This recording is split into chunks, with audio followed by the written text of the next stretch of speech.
Hello fellow investors, Natco ஃபார்மாவோட earnings report வந்திருந்தது. Stock price கரெக்டாக இருந்தது. நாட்கோ ஃபார்மாவோட ஏர்னிங்ஸ் ரிப்போர்ட்டை குவிக்காக பார்த்துட்டு நான் சில இன்ட்ரெஸ்டிங்கான ஐடியாஸ் உங்கள் கூட ஷேர் பண்ண போகிறேன். நாட்கோ ஃபார்மாவோட ஷேர் ப்ரைஸ் இங்கேருந்து எவ்வளோ கரெக்டாக வாய்ப்புகள் இருக்குது, அவங்களோட PE ரேஷியோக்கு என்ன நடக்கும், அவங்களோட ஏர்னிங்ஸ் இங்கேருந்து எப்போ ரெக்கவர் ஆகுங்கிற சில ஐடியாஸ் நான் கூட ஷேர் பண்ண போகிறேன். கண்டிப்பாக favour Natco Pharma share holder வீடியோவை கடைசி வரைக்கும் பாருங்கள். அது மட்டும் இல்லாமல் dLocal and Nubank US stocks portfolio இருக்கிற 2 கம்பெனிஸோட ஏர்னிங்ஸ் ரிப்போர்ட் வந்திருக்கு. பட் அதை நான் கடைசியில் டிஸ்கஸ் பண்ணுறேன். ஏன்னா நிறைய பேருக்கு US ஸ்டாக்ஸ் இன்வெஸ்டிங்கில் அவ்வளோ இன்ட்ரெஸ்ட் இல்லாமல் இருக்கலாம். I will discuss it towards end of the video. HDFC bank பற்றி கமெண்ட் செக்ஷனில் ஒரே ஒருத்தர் ரொம்ப கன்சர்னிங்கான ஒரு கேள்வி கேட்டிருந்தார். அதை பற்றின என்னோடய கருத்துக்களையும் ஷேர் பண்ணுறேன். அப்புறம் jewellery sector B2C and B2B 4 companies பற்றி நான் உங்கள் கூட டிஸ்கஸ் பண்ண போகிறேன். இதை வச்சு PE ரேஷியோ, ஏர்னிங்ஸ், க்ரோத் ஏன் ரொம்ப முக்கியம், அதை எப்படி நம்ம அணுகணுங்கிற என்னோடய ஐடியாஸை ஷேர் பண்ண போகிறேன். சாந்தி கோல்டு அண்ட் ஸ்கை கோல்டை கம்பேர் பண்ணி எது பெட்டர் கம்பெனிங்கிறத உங்க கூட டிஸ்கஸ் பண்ண போகிறேன். தங்கமயில் அண்ட் கல்யாண் பற்றியும் இந்த வீடியோவில் உங்க கூட டிஸ்கஸ் பண்ண போகிறேன். லலிதா ஜுவல்லரியோட IPO வரப்போகுது. அதனால் நிறைய பேர் லலிதா ஜுவல்லரியில் அப்ளை பண்ணலாமா, இது கண்டிப்பாக நல்லா பெர்ஃபார்ம் பண்ணுவாங்க மாதிரியான கேள்விகள் கேட்டிருக்காங்க. நான் அதுக்குன்னே ஒரு டெடிக்கேட்டட் வீடியோ போடலாம் டிசைட் பண்ணியிருக்கேன். லலிதா ஜுவல்லரி IPOவில் நான் அப்ளை பண்ணால் எப்படி அதை அப்ரோச் பண்ணுவேன், லிஸ்டிங் கெயினுக்காக அப்ளை பண்ணுவேனா, இல்லை லாங் டேர்ம் ஹோல்ட் பண்ண அப்ளை பண்ணுவேனாங்கிற எல்லா ஐடியாஸும் நான் அந்த ஒரு வீடியோவில் ஷேர் பண்ணுறேன். Maybe tomorrow R day after நான் அந்த வீடியோவை போடுறேன். ஸோ இந்த வீடியோவில் நிறைய இன்ஃபர்மேஷன் இருக்கும், நிறைய டீட்டெயில்ஸ் இருக்கும். கொஞ்சம் லென்த்தாக போகுது, வாய்ப்பு இருக்குது, அட்ஜஸ்ட் பண்ணிக்கோங்க. பட் கண்டிப்பாக எல்லாமே உங்களுக்கு யூஸ்ஃபுல்லாக இருக்கும் நம்பி தான் ஷேர் பண்ணுறேன். வாங்க வீடியோக்குள்ளே போகலாம். நான் அரௌண்ட் 3:30 PM எக்ஸாக்டாக மார்க்கெட் முடிஞ்சோடனே இதை ரெக்கார்ட் பண்ண ஸ்டார்ட் பண்ணுறேன். இது கொஞ்சமாக மேபி அட்ஜஸ்ட் ஆகலாம். பட் Nifty 50 கரண்ட்டாக 0.12% ரெட்டில் முடிஞ்சிருக்கு. Nifty Next 50 0.32% ரெட்டில் முடிஞ்சிருக்கு. Mid cap and small cap both 0.5% ரெட்டில் முடிஞ்சிருக்கு. ஸோ லார்ஜ் கேப்பை விட இன்றைக்கி ஸ்மாலர் கம்பெனிஸில் அதிக செல் ஆஃப் நம்மளால் பார்க்க முடியுது. செக்டாரில் பார்த்திங்கன்னா எல்லாமே அடி தான் வாங்கியிருக்கு. ஸோ குறிப்பாக எதுவும் சொல்ல முடியாது. கன்சியூமர் டியூரபிள்ஸ் 0.8% க்ரீனில் முடிஞ்சிருக்கு. மிட் அண்ட் ஸ்மால் கேப்பில் சில IT கம்பெனிஸ் நல்லா பண்ணியிருக்கு. மீடியா அது பெருசாக நான் ஃபாலோ பண்ணுறதே இல்லை. பட் 0.79% க்ரீனில் முடிஞ்சிருக்கு. மீதி எல்லா செக்டருமே இன்றைக்கி அடி தான். தீமேட்டிக்காக பார்க்கும்போது எப்பவுமே பார்க்குற கேபிட்டல் மார்க்கெட்ஸ் பார்த்துலாம் இன்றைக்கி 1.1% ரெட்டில் முடிஞ்சிருக்கு. நுவாமா, MCX, Angel One, BSE, ICICI AMC, அப்புறம் ஆதித்யா பிர்லா AMC, கேம்ஸ், ஆனந்த் ரித்தி, இது எல்லாமே 1% மேலே கரெக்டாக இருக்குது. நல்லா பண்ணியிருக்கிற ஸ்டாக்குன்னு பார்த்தீங்கன்னா மோட்டிலால் ஆஸ்வால், KFinTech. நான் கேபிட்டல் மார்க்கெட் இண்டெக்ஸில் இருக்கிற கம்பெனிஸை தனித்தனியாக ரொம்ப க்ளோஸாக ட்ராக் பண்ணுறதில்ல. It is actually a mistake. நான் இந்த இண்டெக்ஸில் இன்வெஸ்ட் பண்ணுறேன். ஸோ ஒரு கம்பெனி எப்படி பண்ணுதுங்கிறத நான் க்ளோஸாக ட்ராக் பண்ண தான் செய்யணும். பட் நான் இந்த என்டையர் தீம்லேயே, இந்த என்டையர் இண்டஸ்ட்ரியிலே ரொம்ப புல்லிஷாக இருக்கேன். லாங் டேர்மில் நல்லா பண்ணணும்னு நினைக்கிறேன். அண்ட் இது ரொம்ப லாங் டேர்முங்கிற காரணத்தினால நான் அதில் SIP பண்ணிட்டு வரேன். But I need to look closer in to this. இதில் ஏதாவது கம்பெனி நம்மளுக்கு ரொம்ப அட்ராக்டிவாக கிடைச்சாலோ, இல்லை ஒரு பெரிய கரெக்ஷனை ஃபேஸ் பண்ணாலோ, இல்லை ரொம்ப ரன்அப் கொடுத்தாலோ, எந்த டைரெக்ஷனில் மூவ் ஆனாலும் அதை நம்ம க்ளோஸாக ட்ராக் பண்ண தான் செய்யணும். நான் இனிமேல் இதுலேயும் அதிகமாக ஃபோக்கஸ் பண்ணலாம் டிசைட் பண்ணியிருக்கேன். நிறையா கேபிட்டல் மார்க்கெட்ஸ் நான் சொன்னாலும் அதில் இருக்கிற இண்டிவிஜுவல் கம்பெனிஸ் பற்றி நான் டிஸ்கஸ் பண்ணலங்கிற வருத்தம் சில பேர்கிட்ட இருக்கலாம். So I will try to focus more on this theme as well. இப்போ நம்ம இண்டிவிஜுவல் ஸ்டாக் அப்டேட்ஸ்குள்ளே போகலாம். நாட்கோ ஃபார்மோட ஷேர் ப்ரைஸ் ஏர்னிங்ஸ் ரிப்போர்ட் வந்தோடனே சிக்னிஃபிகண்ட்டாக கரெக்டாக இருந்தது. கிட்டத்தட்ட 6-7% கிட்ட கரெக்டாக இருந்தது. எப்படி முடிஞ்சிருக்குன்னு அடுத்து பார்த்துருவோம். ஐ திங்க் 900 rupees கீழே மேலேயானதை வெயிட் பண்ண தான் தெரியும். அவங்களோட Q1 ரிசல்ட்ஸ் ரொம்பவே வீக்காக இருந்துங்கிற மாதிரி ஒரு அப்டேட் கொடுத்துருக்காங்க. பட் உண்மையாக சொல்லுங்கள், இது உங்களுக்கு ஒரு அப்டேட்டா? Q1 ரிசல்ட்ஸ் வீக்காக இருக்கும், அடுத்த குவார்ட்டரும் வீக்காக இருக்கும். இன்ஃபேக்ட் இந்த என்டையர் வருஷமே கொஞ்சம் வீக்காக தான் இருக்குங்க. நம்மளுக்கு தெரிஞ்ச விஷயம் தான். நாட்கோ ஃபார்மா மறுபடியும் நல்லா பெர்ஃபார்ம் பண்ணுறதுக்கு சில குவார்ட்டர்ஸ் எடுக்கும்போது எல்லாருக்குமே தெரிஞ்ச விஷயந்தான். இதில் புதுசாக வந்த நியூஸ்ன்னு பார்த்தீங்கன்னா அந்த 2000 crore ஃபண்ட் ரைஸ் பண்ண போகிறேன்னு சொல்லியிருந்தாங்களே, அதுக்கான அப்ரூவல் அவங்களுக்கு கிடச்சிருச்சு. அப்புறம் ₹1.5 டிவிடெண்ட் அனௌன்ஸ் பண்ணியிருக்காங்க. இந்த மாதிரியான விஷயங்கள் வேணால் புதுசே தவிர பெர்ஃபார்மன்ஸ் சுமாராக இருக்குங்கிறது எல்லாருக்குமே தெரிஞ்ச விஷயந்தான். நம்ம அடுத்து அவங்களோட ஏர்னிங்ஸ் ரிப்போர்ட்குள்ளே போயிடுவோம். ப்ராஃபிட் ₹206 கோடி ரிப்போர்ட் பண்ணியிருக்காங்க. 57% அடி வாங்கியிருக்கு. ஸோ அவங்க net profit and EPS 57% decline இருக்குது. இதை வச்சு ஒரு இன்ட்ரெஸ்டிங்கான ஐடியா உங்கள்கிட்ட அடுத்து நான் ஷேர் பண்ணுறேன். ரெவென்யூ 44.7% டிக்ளைன் இருக்குது. 735 crores தான் ரிப்போர்ட் பண்ணியிருக்காங்க. போன வருஷம் ஜூன் குவார்ட்டரில் ₹1328 கோடி ரிப்போர்ட் பண்ணியிருக்காங்க. எபிட்டா பார்த்தீங்கன்னா, அதாவது earnings before interest, taxes, depreciation and amortisation 67% decline இருக்குது. 186.5 crores தான் ரிப்போர்ட் பண்ணியிருக்காங்க. 571 கோடி ப்ரீவியஸ் இயரில் இதே குவார்ட்டரில் ரிப்போர்ட் பண்ணியிருக்காங்க. மார்ஜின்ஸும் 43%லேருந்து 25% கான்ட்ராக்ட் ஆகிருக்கு. நாட்கோ ஃபார்மாவோட போர்ட் ஆஃப் டைரக்டர்ஸ் இந்த ஃபண்ட் ரைஸ்க்கு அப்ரூவ் பண்ணியிருக்காங்க. நாட்கோ ஃபார்மா ஸ்டாக் ப்ரைஸ் கீழே விழுந்திருக்கு. இன்றைக்கி ஈவினிங் 5:30 மணிக்கு அவங்களோட கால் இருக்கும். அதையும் கேட்போம். அதில் புதுசாக என்ன சொல்லிட போகிறாங்க. மேபி இந்த 2000 crores வச்சு என்ன பண்ண போகிறாங்க தான் சொல்லுவாங்க. அதை நம்ம கேட்போம். ஃப்யூச்சர் ட்ரெஜெக்டரி, புதுசாக ஏதாவது பைப்லைன் லான்ச்சஸ் இருக்கா, எப்படி அவங்க இதை டீல் பண்ண போகிறாங்க பற்றி சொல்லுவாங்க. அதை பற்றி நம்ம டீட்டெயிலாக கேட்டுட்டு அவங்களோட ஏர்னிங்ஸ் ரிப்போர்ட்டை இன்னும் டீட்டெயிலாக நம்ம டிஸ்கஸ் பண்ணுவோம். ஸோ நான் அவங்களோட ஏர்னிங்ஸ் ரிப்போர்ட்டை பார்த்துட்டு இருந்தேன். கன்சாலிடேட்டே நம்ம பார்த்துருவோம். அவங்களோட ரெவென்யூ குவார்ட்டரும் டிக்ளைன் இருக்குது, இயர் ஆன் இயரும் டிக்ளைன் இருக்குது. டேரெக்டாக நம்ம இபிஎஸ்க்கு வந்துடும். 11.53 rupees per share டைல்யூட்டட். இது வந்து அவங்களோட consolidated earnings per share. Quarter significant decline, year on இயரும் சிக்னிஃபிகண்ட் டிக்ளைன். நீங்கள் FY26 என்டையர் இபிஎஸ் பார்த்தீங்கன்னா 79.2. அவங்க இப்போது இந்த குவார்ட்டரில் 11.53. அடுத்த 3 குவார்ட்டரும் இதே லெவல் பர்ஃபார்மன்ஸ் பண்ணாலுமே அவங்களால இபிஎஸ்ஸை 45-50 கிட்ட தான் பண்ண முடியும் maximum. Best case, worst case இதோட சுமாராக கூட இருக்க வாய்ப்புகள் இருக்குது. ஸோ அவங்க இபிஎஸ் இயர் ஆன் இயர் சிக்னிஃபிகண்ட்டாக டிக்ளைன் ஆக போகுது. அப்போ நாட்கோ ஃபார்மோட ஷேர் ப்ரைஸுக்கு என்ன ஆகும்? பரவாயில்ல, 900 rupees மேலே தான் முடிச்சிருக்காங்க.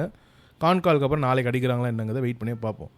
16,295 கோடி ரூபா மார்க்கெட் கேப் இருக்கிற கம்பெனி, 11.5 PE.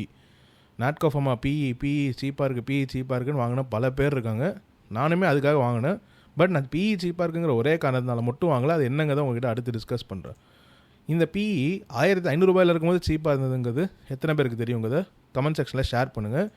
அவங்களோட சார்ட் பேட்டர்னில் அவங்களோட ப்ரைஸ் வந்து 1,500 ரூபா இருக்கும்போது செப்டம்பர் 2024 அவங்க பிஇ ரேஷோ என்னவாக இருந்தது? 15-16 இருந்தது. அங்கேருந்து பிஇ ரேஷோ கொஞ்சம் கொஞ்சமாக டீரேட் ஆகிட்டே இருக்குது. 108 ரூபாயிலேருந்து அவங்க ஏர்னிங்ஸ் வந்து 104 ரூபா தான் ட்ராப் ஆச்சு. ஆனால் ஷேர் ப்ரைஸ் ஏன் அவ்வளோ பெரிய டிக்ளைன் ஆச்சு? பிஇ ரேஷோ ஏன் வந்து கொஞ்சமாக டீரேட் ஆச்சு? Because market knew that next few குவார்ட்டர்ஸ்க்கு இவங்களால் கண்டிப்பாக இதே லெவலால் பர்ஃபார்மன்ஸ் கொடுக்க முடியாது, க்ரோத் கொடுக்க முடியாது. இவங்களோட ரெவல்யூமெண்ட் பேட்டன்ட் எக்ஸ்பயர் ஆக போகுது. இவங்களுக்கு ரொம்ப சேல்ஸ் அதிகமாக கொடுத்த, நெட் ப்ராஃபிட் அதிகமாக கொடுத்த ஒரு ட்ரக்கு இவங்களோட எக்ஸ்க்ளூசிவிட்டிலேருந்து வெளியில் போகுது. ஸோ ஆப்வியஸாக நாட்கோ ஃபார்மா கான்ட் பர்ஃபார்ம் இல்லைங்கிறது எல்லாருக்குமே தெரிஞ்ச விஷயந்தான். ஆனால் மார்க்கெட் வந்து கடைசி நேரம் வரைக்கும் வெயிட் பண்ணாமல் கொஞ்சம் ஃபார்வர்ட் லுக்கிங்காக இருந்து அடிச்சிட்டாங்க. இப்போது நாட்கோ ஃபார்மா கொஞ்சம் ஃபார்வர்ட் லுக்கிங்காக யோசித்து பார்த்தோன்னா மேபி நாட் இந்த coming year, maybe not one இந்த நெக்ஸ்ட் இயர், பட் இந்த இயர்ஸ் டு கம் கண்டிப்பாக அவங்களோட சேல்ஸ் பிக்கப் ஆகும், ஏர்னிங்ஸ் பிக்கப் ஆகும். நாட்கோ ஃபார்மாவோட ஷேர் ப்ரைஸ் பாட்டம் அவுட் ஆயிடுச்சா இல்லையான்னு எனக்கு தெரியாது. அதை நான் இப்போவே உங்ககிட்ட சொல்லிடுறேன். அவங்களோட earnings per share and net profit பாதியாக கட் ஆயிருக்கு, 50% மேலே விழுந்துருக்குங்கிறது இப்போ தான் பார்த்தோம். அப்போது அவங்க ஷேர் ப்ரைஸ் வந்து இப்போ 900 rupeesலேருந்து 450 ரூபாய்க்கு போயிடுமா? நான் போகாதுங்கிறேன். ஏர்னிங்ஸை ஃபாலோ பண்ணி ஒரு ஸ்டாக் ப்ரைஸ் கீழே விழணுங்கிற அவசியமே கிடையாது, especially for a cyclical company like Natco Pharma. Natco ஃபார்மாவோட பிஇ இங்கேருந்து ரீரேட் ஆகும் அப்படின்னு நான் நினைக்கிறேன். But it's actually not PE rerating, it is market catching up to the fall in earnings per share. இது நல்லா பர்ஃபார்ம் பண்ணுது, அதனால் எங்களுக்கு அதிக பிஇ ரேஷோ கொடுக்கலாங்கிறது ரீரேட்டிங்.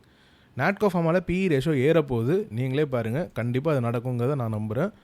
இவங்க பிஇ ரேஷோ ஏறிக்கிட்டே இருக்கும்போது ஷேர் ப்ரைஸ் ஒரு இடத்துல பாட்டம் அவுட் ஆகுங்கிறத நான் நினைக்கிறேன். ஷேர் ப்ரைஸ் அதனால் கரெக்ட் ஆகாது. பிஇ ரேஷோ இப்போ 20க்கு போயிடும், அவங்களோட ஏர்னிங்ஸ் பர் ஷேர் பாதியாக கட்டாக இருக்கும். அப்படியே 900 rupees இருக்குமா இருக்காதான்னு எனக்கு தெரியாது. பட் பிஇ ரேஷோ கொஞ்சமாக அதிகமாகும், ஷேர் ப்ரைஸும் மேபி கொஞ்சமாக கரெக்ட் ஆகலாம். பட் ஏர்னிங்ஸ் விழுந்த அதே 50%க்கு நாட்கோ ஃபார்மாவோட ஷேர் ப்ரைஸ் 50% விழாதுன்னு நான் நினைக்கிறேன். மேபி ஒரு 20% விழலாம், 25% விழலாம். If the entire market is doing bad 30-40% கூட விழலாம், யாருக்கு தெரியும். ஆனால் ஏர்னிங்ஸ் விழுந்த காரணத்துக்காக நாட்கோ ஃபார்மோட ஷேர் ப்ரைஸும் 50% விழாதுன்னு நான் நினைக்கிறேன். ஏன்னா அவங்க ஏர்னிங்ஸ் விழுந்தது கூடிய விரைவில் ரெக்கவர் ஆயிரும். அந்த கூடிய விரைவிலுங்கிறது சில பேருக்கு ஒரு 2 மாதத்தில் ஆகுமான்னு கேட்கலாம், சில பேர் 2 குவார்ட்டருக்கு அப்புறம் ஆகுமான்னு கேட்கலாம், சில பேர் 2 வருஷங்கள் வரைக்கும் ஹோல்ட் பண்ணுறது கூட ரெடியாக இருப்பாங்க. The longer time frame you give for a quality company like Natco Pharma, for a transparent management team like Natco Pharmas, ஏன்னா அவங்க வந்து நல்லா இருக்காதுங்கிறத கூவிக்கிட்டே இருக்காங்க, பாவம் கத்தி சொல்கிறாங்க. இருந்தாலும் மார்க்கெட்டுக்கு புரியாது. ஏர்னிங்ஸ் போர்டு வர வரைக்கும் ஏற்றிக்கிட்டே போவாங்க, ஏர்னிங்ஸ் போர்டு வந்தோன்னா பொத்துன்னு அடிச்சிருவாங்க. போன குவார்ட்டரில் ஏர்னிங்ஸ் போர்டு வரதுக்கு முன்னாடி 1,100 ரூபா கிட்டே இருந்தாங்க, அப்புறம் அடித்தாங்களா. இப்போ அதே மாதிரி 850 960 வரைக்கும் கொண்டு போனாங்க, திரும்ப அடிச்சிட்டாங்க. திரும்ப அடுத்த ஏர்னிங்ஸ் போர்டுக்கும் இதே தான் மார்க்கெட் பண்ணணும். மார்க்கெட்டுக்கு கடைசி வரைக்கும் புரியவே புரியாது. மேனேஜ்மெண்ட் டீம் நாங்கள் நல்லா பண்ண மாட்டோம்னு சொன்னாலுமே அவங்க கேட்க மாட்டாங்க, எங்களுக்கு தெரியும் நாங்கள் பார்த்துக்குறோன்றவாங்க. ஸோ மார்க்கெட் ஷார்ட் டேர்மில் ஒரு குடிகாரன், அவனுக்கு என்ன பண்ணணுன்னே தெரியாது, அவன் ஒரு மாதிரி எமோஷனல் மேனியாக் மாதிரி, அவன் ஏதாவது பண்ணிகிட்டே இருக்கணும்னு நினச்சிட்டே இருப்பான். லாங் டேர்மில் அவனை மாதிரி ஒரு புத்திசாலியே கிடையாது, அவனை மாதிரி ஒரு ஸ்டேபிளான ஒரு சேனான மைண்டே கிடையாது. ஸோ லாங் டேர்மில் நீங்கள் வந்து மார்க்கெட்டில் ட்ராவல் பண்ணிங்கன்னா, மார்க்கெட்டோட ட்ராவல் பண்ணிங்கன்னா, நீங்கள் ஒரு நல்ல மனிதரோட, ஒரு ஸ்டேபிளான மனிதரோட, ஒரு புத்திசாலியான மனிதரோட ட்ராவல் பண்ணுவீங்க. ஷார்ட் டேர்மில் நீங்கள் மார்க்கெட்டோட ட்ராவல் பண்ணிங்கன்னா நீங்கள் ஒரு குடிகாரனோட தான் ட்ராவல் பண்ணியானும், ஒரு மாதிரி எராட்டிக்காக எமோஷனல் மேனியாக் மாதிரி பிஹேவ் பண்ணுறவனோட ட்ராவல் பண்ணியானும். ஸோ நீங்கள் எந்த மாதிரியான ஆளோட ட்ராவல் பண்ணுங்கிறத நீங்களே டிசைட் பண்ணுங்கள். பெஞ்சமின் கிராஹாம் இதை சூப்பராக வந்து அவரோட இன்டெலிஜென்ட் இன்வெஸ்டர் புக்கில் எக்ஸ்பிளைன் பண்ணியிருப்பார். எனிவே நாட்கோ ஃபார்மோட ஷேர் ப்ரைஸ் இப்போ பாட்டம் அவுட் ஆகுதா, 800 ரூபாயில் ஆகுதா, 700 ரூபாயில் ஆகுதா எனக்கு தெரியாது. ஆனால் PE ரேஷியோ 10, 9 இருக்குல்ல, அது வந்து கொஞ்சம் கொஞ்சமாக அதிகமாகும். அப்போது ஷேர் ப்ரைஸ் கூடிய விரைவில் பாட்டம் அவுட் ஆகும். அது எப்போங்கிறத நம்ம வெயிட் பண்ணி பார்க்கலாம். PE ரேஷியோ அதிகமாகிட்டே இருக்கும்போது தான் இவங்க ஷேர் ப்ரைஸ் பாட்டம் அவுட் ஆகுங்கிறத நான் ஸ்ட்ராங்காகவே பிலீவ் பண்ணுறேன். Because earnings sooner or later will catch அப்புங்கிறது மார்க்கெட் நம்பும். இது நாட்கோ ஃபார்மாவுக்கு மட்டும் உகந்தது கிடையாது. நீங்கள் எனி சிக்லிக்கல் கம்பெனி எடுத்தாலும் ஒரு வேல்யூ ட்ராப் இருக்கும். ஏர்னிங்ஸ் டிஸ்டார்டடாக தான் வந்து நம்மளுக்கு வந்து சேரும். ஏதாவது ஒரு டெம்பரரி ரீசனுக்காக ஏர்னிங்ஸ் பூஸ்ட் ஆகிருக்கும். அப்போ ஆப்வியஸ்லி PE ரேஷியோவை மார்க்கெட் கூடவே சேர்ந்து ரீரேட் பண்ணாது. ஏன்னா அவங்களுக்கு தெரியும் இந்த ஏர்னிங்ஸ் பெரியனேலாம் ஏறிக்கிட்டே போக போகிறதில்ல, ஏதோ ஒரு எக்ஸ்க்ளூசிவ் ரீசனுக்காக தான் ஏறிக்கிட்டே போகுது. ஃபார் எக்ஸாம்பிள் நாட்கோ ஃபார்மாவில் ரெவலிமெண்ட்னால ஏறிட்டு போச்சு. அடுத்த பிளாக் பஸ்டர் ட்ரக் வந்தால் தான் இவங்க ஏர்னிங்ஸ் பூஸ்ட் கிடைக்கும். இல்லைனா அவங்க சுமாரான இல்லை மீடியாக்கரான பர்ஃபார்மன்ஸ் தான் கொடுத்துட்ருப்பாங்க. ஸோ இந்த ஏர்னிங்ஸ் பெரியனேலாம் க்ரோ ஆக போகிறதில்ல, இது ஏறி இறங்கிறவங்கிறது மார்க்கெட்டுக்கு தெரியும். அதனால் இவங்க PE ரேஷியோ பெரிய லெவலில் ரீரேட் ஆகாது. PE ரேஷியோவை அதே லெவல்லையோ இல்லை கொஞ்சமாக இறக்கிக்கிட்டே வருவாங்க. அதனால தான் நாட்கோ ஃபார்மாவோட ஷேர் ப்ரைஸ் 1500 ரூபாயில் இருக்கும்போது PE ரேஷியோ சீப்பாகவே இருந்தது. அவ்வளோ நல்லா வளர்ச்சி அடையுது. எதனால் வந்து இவங்களோட ஷேர் ப்ரைஸ் அதிகப்படுத்தி PE ரேஷியோ அதிகப்படுத்தலை? ஏன்னா இந்த ஏர்னிங்ஸ் ஃபால் ஆயிருங்கிறது தெரியும். இதை பீட்டர் லிஞ்ச் பேரடாக்ஸ்ன்னு சொல்லுவாங்க, மெஜல்லன் பேரடாக்ஸ்ன்னு சொல்லுவாங்க. நீங்கள் போய் கூகுள் பண்ணி பாருங்கள், உங்களுக்கு இது இன்னும் க்ளீனாக புரியும். அதாவது ப்ரைஸ் டு ஏர்னிங்ஸ் ரேஷியோ இருக்குல்ல, it is entirely depend on the highly volatile corporate earnings. அதனால தான் இந்த பேரடாக்ஸே க்ரியேட் ஆகும். ஏர்னிங்ஸ் வந்து சைக்கிளுக்கு ஏற்ற மாதிரி ஹெவியாக ஃப்ளக்சுவேட் ஆகும். இது எனி சிக்லிக்கல் கம்பெனிக்கு பொருந்தும். கமாடிட்டிஸ் எடுத்தாலும் இது பொருந்தும், ஸ்டீல் கம்பெனிஸ், மெட்டல் கம்பெனிஸ் எது எடுத்தாலும் இது பொருந்தும். அதாவது ஏர்னிங்ஸ் வந்து ஏதோ ஒரு டெம்பரரி காரணத்துக்காக எக்ஸ்ப்ளோர்ட் ஆகிருக்கும். ஆனால் மார்க்கெட்டுக்கு வந்து இது ஒரு டெம்பரரி எக்ஸ்ப்ளோஷன் தெரியும். அதனால் PE கம்ப்ரஸ் ஆகிட்டே இருக்கும். So the stock will peak when the PE is low, அந்த stock will bottom out when the PE is high. இது வந்து கண்டிப்பாக நடக்கக்கூடிய ஒரு விஷயம் தான். சிக்லிக்கல் கம்பெனிஸில் இந்த ஒரு பேரடாக்ஸ் நடக்கும். வேல்யூ ட்ராப்பில் நிறைய பேர் மாட்டிக்கிறதுக்கான காரணமே சிக்லிக்கல் கம்பெனியை லோ PEயில் வாங்குறது. ஃபார் எக்ஸாம்பிள் மைக்ரான், அங்கே மெமரி ஸ்டாக்ஸ்லாம் வந்து ஆப்வியஸ்லி சிக்லிக்கல் செக்டர் தான். அது வந்து லோ PE நம்பி 8 PE 10 PE நம்பி $1500 வாங்கியிருப்பாங்க. இன்னுமே டிமாண்ட் பயங்கரமாக இருக்கனால கேன் கோ ஹையர். சிக்லிக்காலிட்டி முடிஞ்சிச்சா இல்லையான்னு நம்மளுக்கு தெரியாது. பட் சிக்லிக்கல் கம்பெனிஸை நம்ம லோ PE நம்பி வாங்குறது ஒரு பெரிய சிக்கலில் கொண்டு போய் விழும். நாட்கோ ஃபார்மாலேயும் அதுதான் நடந்திருக்கு. So I hope I made my self clear. இது நான் வீடியோவை ரெக்கார்ட் பண்ணிவிட்டு தனியாக ஆட் பண்ண ஒரு கிளிப். இன்னுமே அதை வந்து கிளியராக உங்ககிட்ட எக்ஸ்பிளைன் பண்ணலாமேன்னு ட்ரை பண்ணேன். இது புரிஞ்சுதா இல்லையாங்கிறத கமெண்ட் செக்ஷனில் ஷேர் பண்ணுங்கள். முடிஞ்சால் நான் இதை பற்றி இன்னும் டீட்டெயிலாக இன்னொரு வீடியோவில் டிஸ்கஸ் பண்ணுறேன். If you want me to, அதையும் கமெண்ட் செக்ஷனில் ஷேர் பண்ணுங்கள். ஸோ இவங்க PE ரேஷியோ ஒரு பாயிண்டில் மேலே போக ஆரம்பிக்கும் போது நம்ம க்ளோஸாக வாட்ச் பண்ணணும். ஷேர் ப்ரைஸ் ரொம்ப கரெக்ட் ஆகிட்டே இருந்ததுன்னா I think it's a wonderful time to accumulate. PE ஹையாக இருக்குன்ட்டு அந்த டைமில் விட்டுட்டு போயிடவே கூடாது. நாட்கோ ஃபார்மா 9 PEயில் 900 ரூபீஸில் இருக்கலாம். ஆனால் 25 PE இருக்கும்போது அது வெறும் 700 ரூபா கூட இருக்கலாம். இது கண்டிப்பாக நடக்கும்னு நான் நினைக்கிறேன். அது 700 ரூபாய்க்கு போகுதா இல்லையா எனக்கு தெரியாது. ஆனால் கண்டிப்பாக PE ரேஷியோ இன்ச்சப் ஆகும். அப்போ ஷேர் ப்ரைஸ் கரெக்ட் ஆகும். I think that's a wonderful time to enter. நீங்கள் என்ன நினைக்கிறீங்க அதை கமெண்ட் செக்ஷனில் ஷேர் பண்ணுங்கள். It's just a basic correlation between earnings, price to earnings, share price. Long டேர்மில் உங்கள் க்ரோத் நல்லா இருக்குன்னு மார்க்கெட் நம்பிச்சுன்னா கண்டிப்பாக அது நடக்கும். Let's wait and watch. ரொம்ப நிறையா பேசிட்டேன். இது just a chain of event மாதிரி நான் உங்ககிட்ட ஷேர் பண்ணியிருக்கேன். நாட்கோ ஃபார்மோட ஏர்னிங்ஸ் ரிப்போர்ட் கால்லாம் இன்னும் டீட்டெயிலாக படித்து நம்ம ஃபியூச்சர் வீடியோஸில் டிஸ்கஸ் பண்ணுவோம். அடுத்து சாந்தி கோல்டுக்கும் ஸ்கை கோல்டுக்கும் இருக்கிற வித்தியாசம் நிறைய பேர் கேட்டுகிட்டே இருக்காங்க.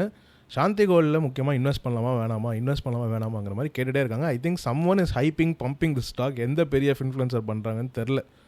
ஏன்னா இது வரைக்கும் என் கண்ணில் எதுவுமே அந்த மாதிரி சிக்கலை. 10 PEயில் இருக்குது, புக் வேல்யூ சீப்பாக இருக்குங்கிற மாதிரியே சொல்லி இந்த ஸ்டாக்கை பம்ப் பண்ணுறாங்கன்னு நினைக்கிறேன். சாந்தி கோல்டு ஃபேஸ் வேல்யூவில் பார்க்கும்போது சீப்பாக இருக்க மாதிரி இருக்கும். 10 PEயில் இருக்குது, ப்ரைஸ் புக் ரேஷியோ 3 டைம்ஸில் இருக்குது. இதே நீங்கள் ஸ்கை கோல்டு வந்தீங்கன்னா ப்ரைஸ் புக் ரேஷியோ 10 டைம்ஸில் இருக்குது, ஸ்டாக் போய் 30 இருக்குது, 35 இருக்குது. கண்டிப்பாக இது 3 மடங்கு இன்னும் எக்ஸ்பென்சிவ்ங்கிற மாதிரி தெரியும். ஆனால் இதில் சில அதர் ஃபேக்டர்ஸும் நம்ம மைண்டில் வச்சு தான் ஆகணும். Sky Gold has a history of increasing the EPS continuously. அவங்களோட ஏர்னிங்ஸ் per share பெரிய நல்லா வளர்ந்துக்கிட்டே போயிருக்காங்க. அவங்களோட ஃபியூச்சர் க்ரோத் ட்ரெஜெக்டரி பற்றி அவங்க ஓப்பனாக பேசியிருக்காங்க. Strong execution and management team இருக்கிற ஒரு கம்பெனி. சாந்தி கோல்டு அந்த அதர் ஹேண்ட் அவங்க பின்னாடி யார் இருக்காங்கன்னு எனக்கு தெரில. பட் அவங்களோட எக்ஸிக்யூஷன் அவ்வளோ சூப்பராக இருக்குன்னு நினைக்கிறீங்களா? அவங்களோட quarter on quarter revenue increase ஆகிட்டே இருக்கலாம், அவங்களோட நெட் ப்ராஃபிட் இன்க்ரீஸ் ஆகிட்டே இருக்கிற மாதிரி தெரியலாம். பட் அப்பப்போ கொஞ்சம் கரெக்டாக இருக்குது. Their consistency is not as good as Sky Gold. But இதனால் மட்டும் நான் வந்து இவங்க சுமாரான கம்பெனின்னு சொல்லலை. எனி டைம் அவங்க மார்ஜின்ஸில் ஃபோக்கஸ் பண்ணி நெட் ப்ராஃபிட்டை இன்க்ரீஸ் பண்ணிக்கலாம். நான் சொல்ல வருது இவங்களோட கேஷ் கன்வர்ஷன் சைக்கிள், இவங்களோட ஒர்க்கிங் கேபிட்டல் டேஸ்லாம் பார்க்கும்போது Sky Gold is way better. அது எப்படிங்கிறத உங்ககிட்ட குயிக்காக காட்டிடுறேன். கேஷ் கன்வர்ஷன் சைக்கிள் பார்த்தீங்கன்னா 134 இருக்குது. இவங்களோட ஒர்க்கிங் கேபிட்டல் டேஸ் பார்த்தீங்கன்னா 90 இருக்குது. கேஷ் கன்வர்ஷன் சைக்கிள்னால் என்ன?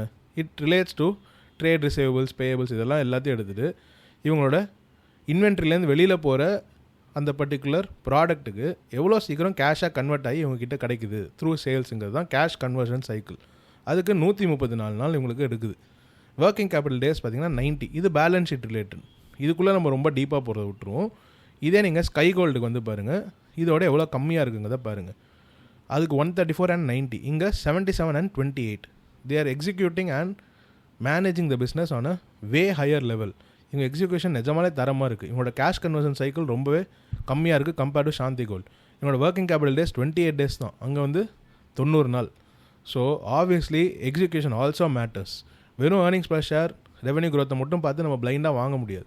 நான் இதை பற்றி நிறையா வாட்டி உங்கள்கிட்ட டிஸ்கஸ் பண்ணியிருக்கேன். Because it is easier to address. உங்களுக்கும் ஆக்சசபிளாக இருக்கணும், வீடியோ ஓரளவுக்கு புரிகிற மாதிரி இருக்கணுங்கிற காரணத்தினால நான் ரெவன்யூ க்ரோத், இபிஎஸ் க்ரோத் மட்டுமே சொல்லிட்டு இருக்கேன்.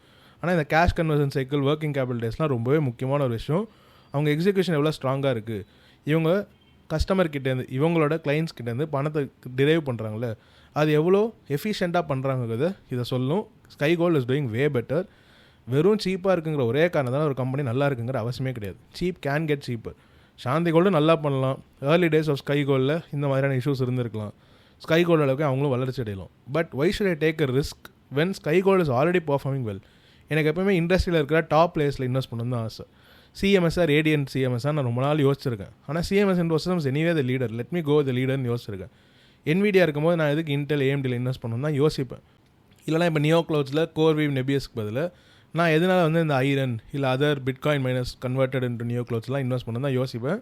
ஐ want to go the leaders. As long as the leaders are doing pretty well, why not stick with தம்ங்கிறத என்னோட கேள்வி.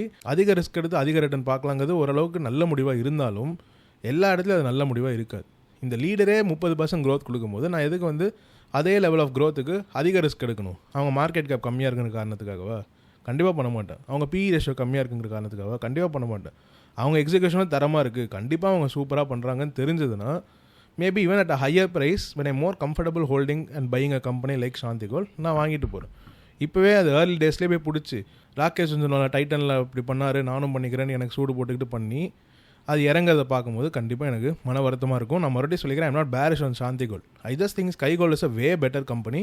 So I stick to Sky Gold. 2 கம்பெனியும் ஓன் பண்ணணுங்கிற ஆசையும் எனக்கு கிடையாது. ஸோ நான் வந்து ஸ்கை கோல்டில் ஸ்டிக் ஆன் பண்ணிக்கிறேன். நீங்கள் சாந்தி கோல்டில் இன்வெஸ்டாக இருக்கீங்களா இல்லைங்கிறத கமெண்ட் செக்ஷனில் ஷேர் பண்ணுங்கள். மறுபடியும் சொல்லிக்கிறேன், I'm not bearish on Shanthi Gold. நிறைய ஹைப் செய்யப்பட்ட ஒரு ஸ்டாக்காக இருக்குது. நிறைய பேர் வந்து அடிக்க வாய்ப்பு இருக்குது. எனக்கும் சாந்தி கோல்டுக்கும் சம்மந்தமே இல்லை, எனக்கும் ஸ்கை கோல்டுக்குமே சம்மந்தம் இல்லை. எங்கிட்ட ஸ்கை கோல்டில் ஸ்டேக் இருக்குது. I definitely believe it is a better company. நீங்கள் என்ன நினைக்கிறீங்கிறத கமெண்ட் செக்ஷனில் ஷேர் பண்ணுங்கள். இப்போ நம்ம கல்யாண் ஜுவல்லர்ஸ் அண்ட் தங்கமயில் பற்றி மேலோடமாக குயிக்காக டிஸ்கஸ் பண்ணிடுவோம். It is related to price to earnings and growth. ஒரு கம்பெனி ஃப்யூச்சரில் எப்படி க்ரோ ஆக போகுதுங்கிறது தெரிஞ்சுக்கிட்டோன்னா அதுக்கேற்ற பிஇ ரேஷியோ இன்றைக்கி நம்ம கொடுக்கறதுக்கு யோசிக்கலாம். அதுக்கேற்ற மல்டிபிள்ஸ் டு ஏர்னிங்ஸ் இன்றைக்கி கொடுக்கறதுக்கு நம்ம யோசிக்கலாம். 20% வளர்ச்சி அடைஞ்சிக்கிட்டு இருக்கிற கம்பெனிக்கு 20 பிஓ 30 பிஓ 40 பிஓ இருக்குமோ கொடுக்கறதுக்கு நான் தயங்கவே மாட்டேன். 20 பிஓட சீப்பராக கிடச்சா I be even more happy. இது only relating to earnings, PE ratio and growth. So மைண்டில் ஞாபகம் வச்சுக்கோங்க. Several other factors look into a company. தங்கமயிலும் 43 பியில் இருக்குது, கல்யாண் ஜுவல்லர்ஸும் 43 பியில் இருக்குது. கல்யாண் ஜுவல்லர்ஸ் வேகமாக வளருமா, தங்கமயில் வேகமாக வளருமா? எது இன்னும் கன்சிஸ்டண்ட்டாக வளரும்? லாங் டேர்மில் 2 கம்பெனியும் என்ன ரேட்டில் க்ரோ ஆகும்? கல்யாண் ஜுவல்லர்ஸ் வேகமாக க்ரோ ஆகுமா, தங்கமயில் வேகமாக க்ரோ ஆகுமா? தங்கமயிலுக்கு அதிக மார்ஜின்ஸ் இருக்குமா, கல்யாண் ஜுவல்லர்ஸ்க்கு அதிக மார்ஜின்ஸ் இருக்குமா? எது இன்னும் கன்சிஸ்டண்ட்டாக லாங் டேர்மில் க்ரோ ஆகும்? இந்த மாதிரி நிறையா ஃபேக்டர்ஸ் யோசிச்சு பார்க்கும்போது I still think Kalyan is a better company. But கல்யாணில் இருக்கிற சில ப்ராப்ளம்ஸ் இருக்குது, டெட் இருக்குது, ப்ளஸ் பர்சன்டேஜ் இருக்குது, இந்த மாதிரி நிறைய விஷயங்கள் இருக்குது. ஸோ வி காண்ட் எக்ஸாக்ட்லி ஈக்குவலண்ட்டாக வச்சு இது பெட்டர்னு சொல்ல முடியாது. ஆனால் கல்யாண் ஜுவல்லர்ஸாக தங்கமயிலான்னு வரும்போது I think Kalyan Jewellers is a much more stable company. தங்கமயிலோட மேனேஜ்மெண்ட்டும் ஓரளவுக்கு டிரான்ஸ்பரண்ட்டாக இருக்க மாதிரி தெரியுது. பட் அங்கே சுற்றி இருக்கிற ஹைப் வந்து எனக்கு அவ்வளோவா பிடிக்கல. Retail frenzy is very very large. 7400 ரூபாயிலேருந்து 4700 ரூபாய் வரைக்கும் கரெக்டாச்சு. இப்போ மறுபடியும் ஏற ஆரம்பிச்சதுக்கான காரணம் ப்ரொமோட்டர் வந்து வாங்குறாங்க அப்படிங்கிற மாதிரி ஒரு நியூஸ் வந்துச்சு. சரி, ப்ரொமோட்டர் வாங்குறாங்களா? அப்போ வந்து promoter things the management is இந்த கம்பெனி இஸ் சீப்புன்னு நினச்சி நானும் போய் பார்த்தேன். ட்ரேட்ஸில் போய் எதாவது இருக்கான்னு பார்த்தா அவர் வந்து 2000 குவான்டிட்டி, 4000 குவான்டிட்டி, 5000 குவான்டிட்டி வாங்கிட்டு இருக்காங்க. மொத்தமே பார்த்திங்கன்னா 1 கோடி 3 கோடி தான். இவ்வளோ கம்மியாக வாங்குறத கூட ஹைப் செய்யப்படுற ஒரு கம்பெனிங்கிற மாதிரி எனக்கு தோணுச்சு. 1.5 கோடி 5 கோடி நம்மளுக்கு பெரிய அமௌண்ட்டாக இருக்கலாம். 17,000 கோடி மார்க்கெட் கேப் இருக்கிற கம்பெனியில் 1 கோடி ரூபா ஸ்டேக் வாங்குறது அவ்வளோ பெரிய விஷயமா என்ன? ஸோ தங்கமயில் ஜுவல்லரி சீப்பாக இருக்கும்போது ப்ரொமோட்டர் வாங்குற ஒரு சைன் நல்லா இருந்தாலும் the entire amount is pretty லோங்கிறத நான் நினைக்கிறேன். அதனால் மட்டும் நம்ம புல்லிஷாக ஆயிட முடியாதுங்க நான் நினைக்கிறேன். பட் டெஃபினெட்லி தங்கமயில் நல்லா இருக்குங்கிறத நான் 3,500 4,000 இருக்கும்போது ஒரு வாட்டி டிஸ்கஸ் பண்ணேன். நான் வாங்கலை, அது கண்டிப்பாக நல்லா போகணும்னு நினச்சிருந்தேன். 7,000 இருக்கும்போது 6,000 இருக்கும்போதுமே இந்த கம்பெனியை விற்கணுங்கிற அவசியம் இல்லைன்னு தான் சொல்லியிருந்தேன். ஐ still think there growth is pretty good. அவங்களுக்கு 40p கொடுக்கறதுல எந்த விதமான பிரச்சனையும் எனக்கு இல்லை. ஏன்னா அவங்க ஹிஸ்டாரிக்கலாக ஒரு டீசென்ட் ரேட்டில் க்ரோ பண்ணியிருக்காங்க. ஃப்யூச்சரில் ஒரு 20% க்ரோ பண்ணுவாங்க நான் எதிர்பார்க்குறேன். ஸோ அட்லீஸ்ட் 40% 40p கீழே இருந்தால் ஒரு பெட்டர் ஆப்பர்ச்சுனிட்டியாக இருக்கும் நான் நினைக்கிறேன். Maybe below 5,000 would have been a good entry point for long term investors. ஏன்னா அங்கேருந்து அது இன்னும் கரெக்டாகி கல்யாண் ஜுவல்லர்ஸ் மாதிரி 25-30p கூட கிடைக்க வாய்ப்பு இருக்குது. அப்போ it is a wonderful investment opportunity. Kalyan Jewellers 25p 26pயில் ட்ரேட் ஆகிட்டு இருக்கும்போது அவங்க கிட்டத்தட்ட ப்ரைஸ் டு சேல்ஸ் பார்க்கும்போது 1 டைமில் ட்ரேட் ஆகிட்டு இருந்தாங்க. இப்போ கிட்டத்தட்ட 2 times ப்ரைஸ் டு சேல்ஸ்க்கு வந்துட்டாங்க. 1 time ப்ரைஸ் டு சேல்ஸில் கல்யாண் ஜுவல்லர்ஸ் கிடச்சுன்னா it's a great entry point. அந்த டைமில் நான் வாங்கலாம்னு சொல்லிட்டு நான் ஒரு நாள் கூட ஒரு வீடியோவில் புலம்புனேன், பை பட்டன் அடுத்து போய்ட்டு மிஸ் பண்ணிட்டேன் அப்படிங்கிற மாதிரி புலம்பிட்டு இருந்தேன். அடுத்த நாளில் ஏற ஆரம்பிச்சோம் தான் இன்னி வரைக்கும் ஏறிக்கிட்டே இருக்கும். Anyway, price and earnings matter a lot when you account for future growth, not the past growth. Past க்ரோத்தை பார்க்குறது நம்ம விட்டுருவோம். ஃபியூச்சர் க்ரோத் எப்படி பார்க்கணுன்னு கேட்டிங்கன்னா மேனேஜ்மெண்ட் சொல்கிறத எடுத்துக்கலாம், அனலிஸ்ட் அண்ட் ப்ரோக்கரேஜ் சொல்கிறத எடுத்துக்கலாம், நம்மளுக்கு ஒரு புரிதல் இருக்கலாம், அதுக்கேற்ற ஒரு க்ரோத்தை எடுத்துக்கலாம். இது எல்லாத்துக்கும் ஒரு வெயிட்டேஜ் கொடுத்து எது மோஸ்ட் ப்ராபபிள் அவுட்கம் தெரிஞ்சுக்கிட்டு அதுக்கு என்ன வேல்யூவேஷன் கொடுக்கலாங்கிறத யோசிப்போம். I definitely think Kalyan jewellers and Thangamayil will do well in the long term. But இங்கேருந்து அது ரொம்ப சூப்பரான ரிட்டர்ன் கொடுக்குமான்னு கேட்டிங்கன்னா கண்டிப்பாக கொடுக்காதுன்னு தான் நான் நினைக்கிறேன். கல்யாண் ஜுவல்லர்ஸை 300 ரூபாயில் பிடிச்சவங்க ஜாலியாக இருக்கலாம். தங்கமயில ஒரு 1,500 ரூபாயில் அதுக்கும் முன்னாடியே பிடிச்சவங்களாம் நிறைய பேர் இருப்பாங்க, ரொம்பவே ஜாலியாக இருக்கலாம். இப்போ போட்டி போய் வாங்கி இங்கேருந்து அது ஒரு பெரிய ஆல்ஃபாலாம் க்ரியேட் பண்ணுமான்னு கேட்டிங்கன்னா க்ரியேட் பண்ணாது தான் நான் நினைக்கிறேன். இனிமேல் போட்டி போய் தேடி வாங்குற அளவுக்கு இந்த எந்த கம்பெனியுமே அவ்வளோ ஒர்த் இல்லைன்னு நான் நினைக்கிறேன். Including the Sky Gold that I'm holding. போட்டி இப்போ தேடி போய் வாங்குற அளவுக்கு இங்கேருந்து அது எக்ஸ்ட்ரீம் ஆல்ஃபாலாம் க்ரியேட் பண்ணாதுன்னு நினைக்கிறேன். It might still compound your money, but it was cheap at a point.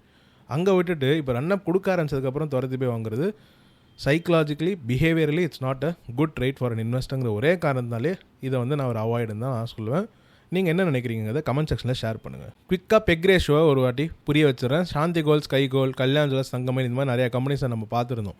எல்லாத்துலேயுமே க்ரோத் இருக்குங்கிறது எல்லாருக்குமே தெரியும். பட் எப்படி நம்ம அதை வேல்யூவேட் பண்ணுறதுங்கிறத குவிக்காக உங்கள்கிட்ட ஷேர் பண்ணிடுறேன். பெக் ரேஷோனா என்னங்கிறத நம்ம குவிக்காக பார்த்துருவோம்.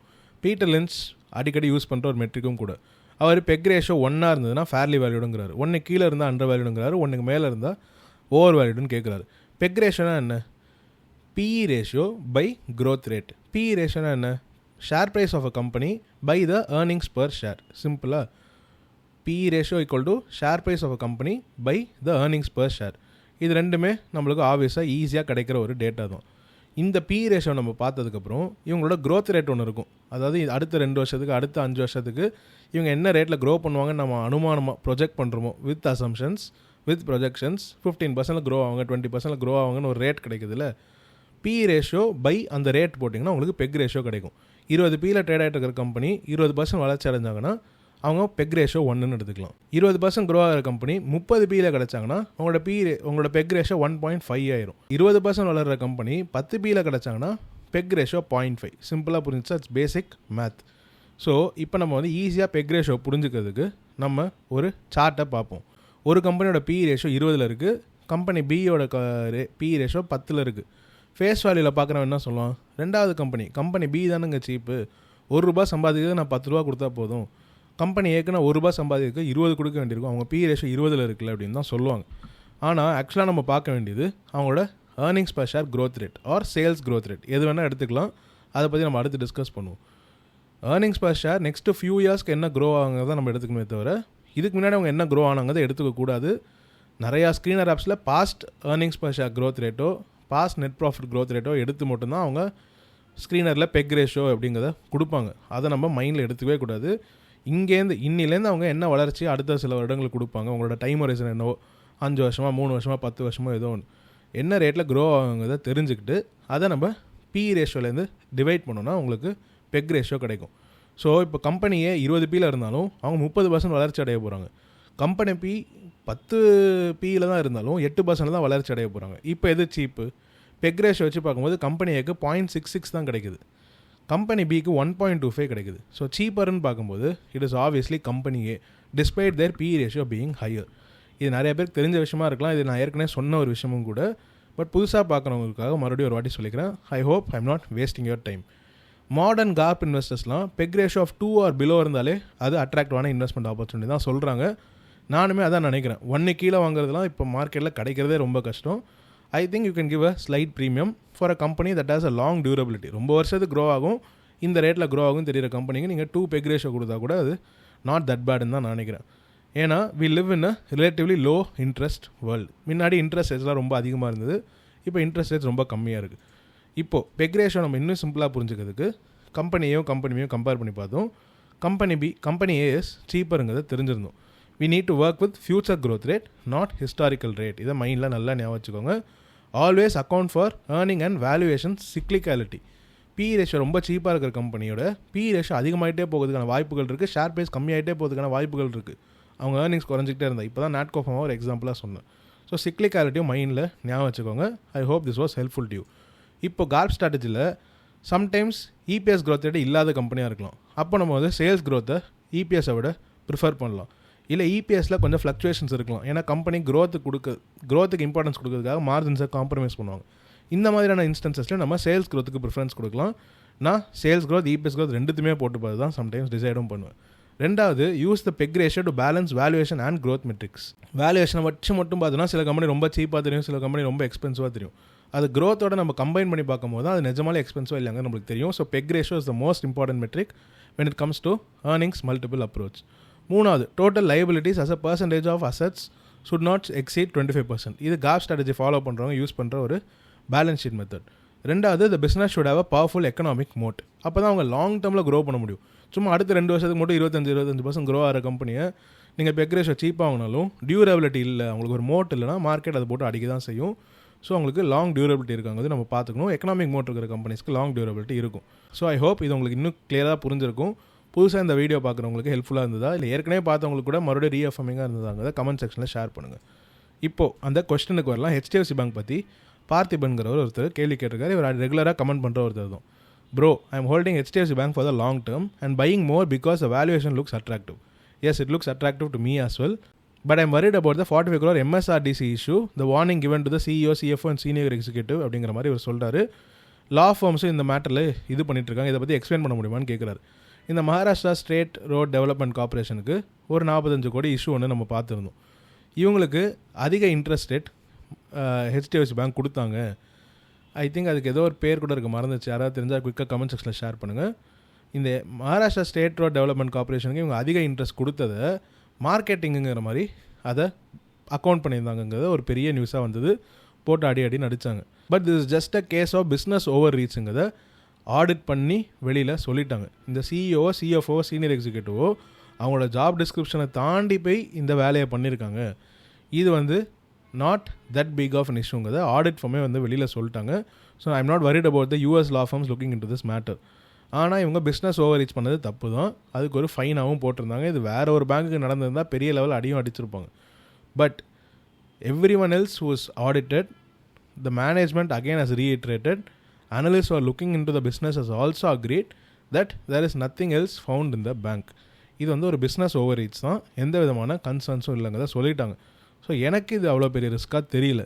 இது ஒரு சீரியஸான விஷயமானு கேட்டிங்கன்னா கண்டிப்பாக சீரியஸான விஷயம் தான். ஆனால் இதனால HDFC பேங்கோட ஃபியூச்சர் பெரிய லெவலில் பாதிக்குமான்னு கேட்டிங்கன்னா அது பாதிக்காதுங்கிறது நான் எடுத்த ஸ்டான்ஸ். நீங்கள் என்ன நினைக்கிறீங்க? நிஜமாலே நீங்கள் தான் யோசிச்சு பார்க்கணும். Is there any major RBI or legal ரிஸ்க்குன்னு கேட்குறீங்க. RBI இதுக்குள்ளே போய் பார்த்துட்டாங்க, எந்த இஷ்யூ இல்லைங்கிறத சொல்லிட்டாங்க. இனிமேல் HDFC பேங்க் நல்லா பர்ஃபார்ம் பண்ணுறதுக்கு அவங்க பர்ஃபார்மன்ஸ் நல்லா இருந்தால் மட்டும் தான் பண்ண முடியுமே தவிர இந்த மாதிரி சில எக்ஸ்டர்னல் ஃபேக்டர்ஸ் HDFC பேங்கை போட்டு அடித்தாங்களே அது எதுவுமே கிடையாதுங்கிறத நான் நினைக்கிறேன். லாங் டேர்ம் இன்வெஸ்டர்ஸ் HDFC பேங்கை வாங்கணுமா வாங்கக்கூடாதுங்கிறத அந்தந்த லாங் டேர்ம் இன்வெஸ்டர்ஸ் தான் டிசைட் பண்ணணும். சிபி ஆகிய லாங் டேர்ம் இன்வெஸ்டர் HDFC பேங்க்கில் வாங்கிக்கிட்டு தான் இருக்கான். நேற்றுக்கும் வாங்கினேன், இன்றைக்கி நான் எதுவுமே வாங்கவே இல்லை. அதுக்கு முந்தின நாளும் வாங்கினேன். HDFC bank is a wonderful investment ஆப்பர்ச்சுனிட்டிங்கிறத நான் நம்புகிறேன். So I hope I was clear. இப்போ நம்ம Nu Holdings and Nubank அதாவது அண்ட் டீலோக்கலோட ஏர்னிங்ஸ் ரிப்போர்ட்டை பார்த்துடலாம். US மார்க்கெட்டில் இன்வெஸ்ட் பண்ணாதவங்க, இந்த கம்பெனிஸில் இன்வெஸ்ட் பண்ணாமல் இருக்கிறவங்க ஈஸியாக ஸ்கிப் பண்ணிட்டு போயிடலாம். இதுக்கப்புறம் நான் பெருசாக எதுவும் ஷேரும் பண்ண போதில்லை. So it's entirely up to you. அவங்களோட ரெவன்யூ 5.51 பில்லியனாக ரிப்போர்ட் பண்ணியிருக்காங்க. எஸ்டிமேட்ஸோட சூப்பராக பர்ஃபார்ம் பண்ணியிருக்காங்க.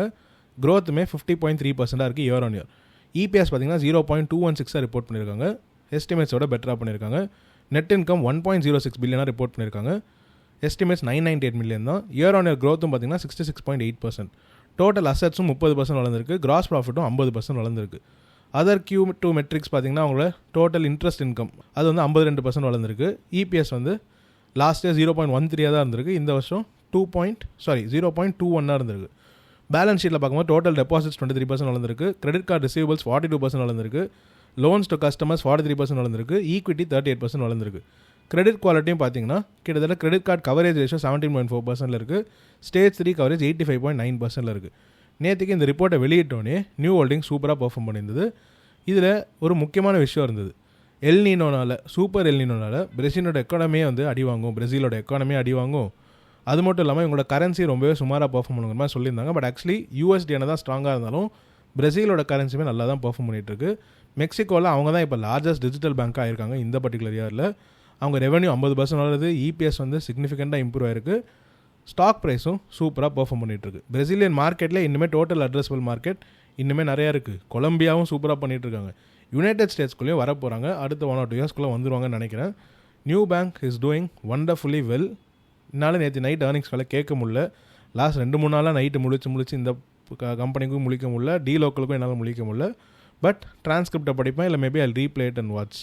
New holdings is doing very well இந்த ப்ரீ மார்க்கெட். இன்றைக்கி இது சஸ்டெயின் ஆகுது அந்த ரேலிங்க தான் வெயிட் பண்ணியே பார்க்கலாம். அடுத்து லோக்கல் பற்றி பார்ப்போம். லோக்கலை ஃபாலோ பண்ணணும்னு நினைக்கிறவங்க மேனுவல் இவரோட பேர்.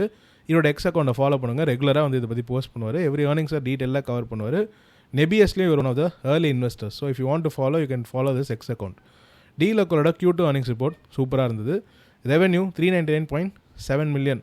எஸ்டிமேட்ஸ் வந்து 366 மில்லியன் தான். So beat. எபிட் வந்து 64.2 மில்லியன். எஸ்டிமேட்ஸை பீட் பண்ணியிருக்காங்க. EPS 0.18 million. எஸ்டிமேட்ஸை பீட் பண்ண முடியல. இவங்களோட total payment volume 92% year on year grow ஆயிருக்கு. வேற லெவல் பர்ஃபார்மன்ஸ். EPS சுமாராக பர்ஃபார்ம் பண்ணதுக்கான காரணம் மார்ஜின் ஷ்ரிங்கேஜ் அண்ட் இவங்களோட டேக் ரேட்ஸ். இது அவங்க கான்ஷியஸாக பண்ணுற ஒரு விஷயம். மெர்காடோ லிப்ரே பற்றி நான் உங்ககிட்ட டிஸ்கஸ் பண்ணும்போது சொல்லியிருந்தேன். அவங்க எனி டைம் மார்ஜின் எக்ஸ்பென்ஷன் வேணும்னா பண்ணிக்கலாம். அந்த மாதிரி லோக்கலில் எனி டைம் பண்ணிக்கலாம். They're focusing on growth, they're focusing on increasing their payment volume. அதனால அவங்க டோட்டல் பேமெண்ட் வால்யூமும் பார்த்தீங்கன்னா ஃபினாமலாக க்ரோ ஆகிட்டு இருக்கு. அவங்களோட கைடன்ஸையும் ரைஸ் பண்ணியிருக்காங்க. 60 to 70% year on year growth காட்டுவாங்க சொல்லியிருக்காங்க. கிராஸ் ப்ராஃபிட்டோட கைடன்ஸையும் ரைஸ் பண்ணியிருக்காங்க. எபிட் க்ரோத்தோட கைடன்ஸை ரீஎஃப்எம் பண்ணியிருக்காங்க. அப்போ ஏன் நெட் ப்ராஃபிட் மட்டும் அடி வாங்குது நீங்கள் கேட்டிங்கன்னா, மார்ஜின்ஸ் கான்ஷியஸ்லி இவங்க வந்து கண்ட்ரோல் பண்ணிக்கிட்டு அதிக க்ரோத்தில் ஃபோக்கஸ் பண்ணுறாங்க. இது மார்க்கெட்டுக்கு என்றைக்கு தான் புரியுங்கிறது எனக்கு சத்தியமாக தெரில. மார்க்கெட் ரியாக்ஷனோ லோக்கலில் எனக்கு எந்த விதமான சந்தேகமும் இல்லைங்கிறது இவர் சொல்கிறாரு. எனக்குமே அதை பற்றி பெரிய கவலையும் கிடையாது. அவங்களோட டேக் ரேட்ஸ் லோவராக இருக்கிறனாலையும் மார்ஜின் கம்ப்ரெஷன் பற்றி சுமாராக இருக்குங்கிற மாதிரி மார்க்கெட்டில் பேசிக்கிட்டே இருப்பாங்க. பேசிக்கிட்டே இருக்கட்டும், இவங்க வளர்ந்துக்கிட்டே இருக்கட்டும். இதே லெவலில் இருக்கும்போது எனக்கு ஷேர் ப்ரைஸ் ஜாலியாக தான் இருக்குது. முடிஞ்சால் இன்னும் சீப்பர் ஆச்சுன்னா நான் வாங்கவும் செய்வேன். லாங் டேர்மில் இது கண்டிப்பாக மார்க்கெட் ஒரு நாள் கேட்டு தான் ஆகணும். இவங்களோட க்ரோத்துக்கு ஏற்ற மதிப்பை கொடுத்து தான் ஆகணும். I am very very happy holding this company. எத்தனை பேர் லோக்கலில் ஹோல்ட் பண்ணுறீங்கிறத கமெண்ட் செக்ஷனில் ஷேர் பண்ணுங்கள். நியூ பேங்க் வந்து அதர் ஹேண்ட் ஷேர் ப்ரைஸ் நல்லா பெர்ஃபார்ம் பண்ணிகிட்ருக்கு. லோக்கலோட ஷேர் ப்ரைஸ் அவ்வளோ பெருசாக பெர்ஃபார்ம் பண்ண மாதிரி தெரில. குவிக்காக பார்த்துருவோமா? அவங்களோட ஷேர் ப்ரைஸ் ஆஃப்டர் ஆக்சுவலி நேற்றுக்கு ரிப்போர்ட் போட்டோன்னா சிக்னிஃபிகண்ட்டாக அடி வாங்கிடுச்சு. $13 போச்சு. அங்கேருந்து அவங்க ஏர்னிங்ஸ் கால் கேட்டு ஏறி இருக்கு போல். ஸோ மார்க்கெட் இஸ் ஓரளவுக்கு listening. Let's see how it goes. கண்டிப்பாக இதெல்லாம் வந்து மல்டி பேக்கர்ஸ் ஆகும் லாங் டேர்மில். நான் ஸ்ட்ராங்காகவே பிலீவ் பண்ணுறேன். நியூ பேங்க் மல்டி பேக்கர் ஆகுதோ இல்லையோ, கண்டிப்பாக will be a way higher market cap in the future.